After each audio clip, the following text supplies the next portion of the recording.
Going to see a little bit about price elasticity of demand, and this will be under first let me log in really quick, and this would be under session 1, economics 1, reading 8, demand and supply analysis, and this is LOS 8A, elasticities of demand.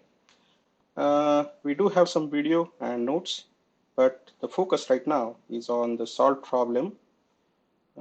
This is a conceptual problem, so no calculations are required, but I'm going to draw some diagrams to explain the concept. As far as price elasticity is concerned, as far as demand elasticity is concerned, there are several types of demand elasticity. One of them is price elasticity. Another one is income elasticity. Then we have cross elasticity, and then advertising elasticity is also there. But for the time being, we are concerned about price elasticity. If I draw, let me quickly draw a diagram. Say, for example, we all know that if we have price versus quantity curve, generally for a normal good, as the price decreases, the demand increases, and vice versa. If the price decreases, then the demand will increase. Uh, Price increases, demand will decrease. So normally we have some sort of like downward sloping uh, demand curve, and sometimes we are interested in like how much uh, the changes in one variable affects the second variable. And this is where the price elasticity comes into picture. We are going to see different types. For example, if you have, let's say, if you have a situation where uh, the price is relatively uh, not affecting the demand. For example, certain things which are not replaceable, daily necessities, or even like gasoline, you cannot really substitute them with something else. These are like the products which you take from for granted for usage. If I decrease, let's say, if the price of gasoline increases, yes, sure, you will drive less, but beyond a certain component, you cannot reduce your driving. Um, you cannot definitely start walking.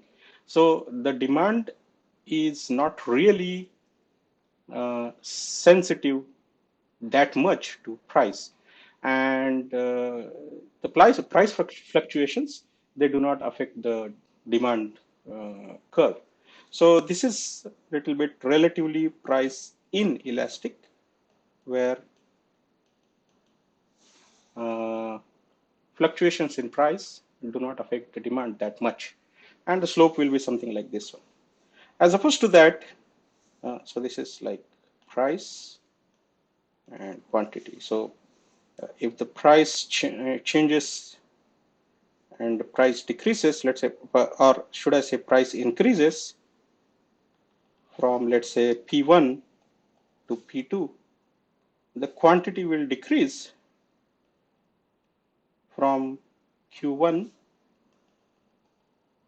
to Q2, but the decrease in quantity is not that significant compared to the increase in price. So these kind of products, they are relatively immune from demand fluctuations irrespective of the changes in price, because they cannot be simply replaceable, or they belong to like daily necessities. For example, let's say salt. Just because the price of the salt increases and becomes twice, that doesn't mean you are going to cut down the salt usage to half, whatever is required for food preparation. You are going to use it anyway. The second type is actually elastic product. So where the slope of that is like relatively flat. For example, these are the products related to technology or perceived as non-essential, yet sort of like consumer products.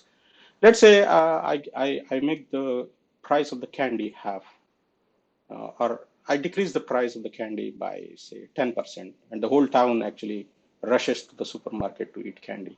If that kind of product behavior is there, then that will be elastic product.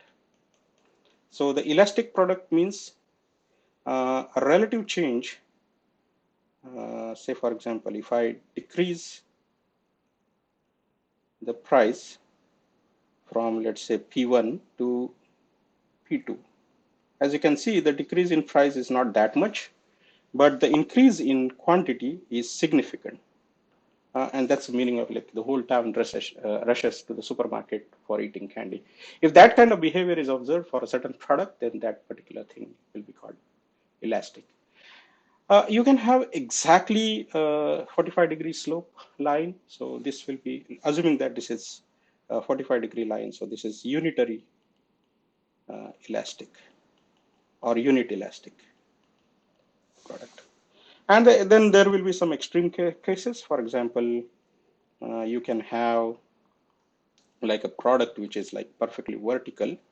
This is like something absolutely essential for human life, let's say certain medical procedure or certain pharmaceutical products.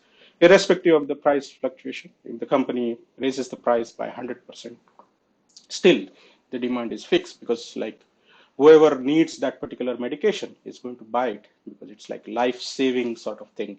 So here, this will be perfectly inelastic product.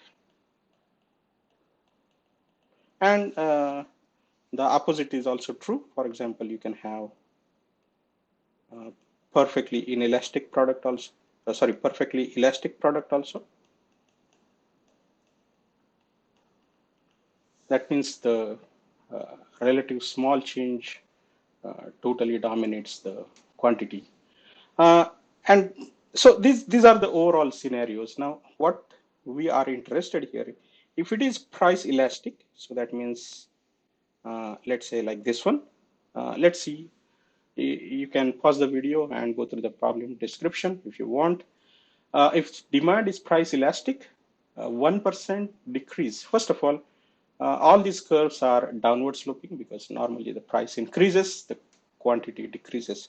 So that makes option number B and D irrelevant because in option B, we are talking about increase in price leads to increase in the quantity. That's absurd, at least for this scenario.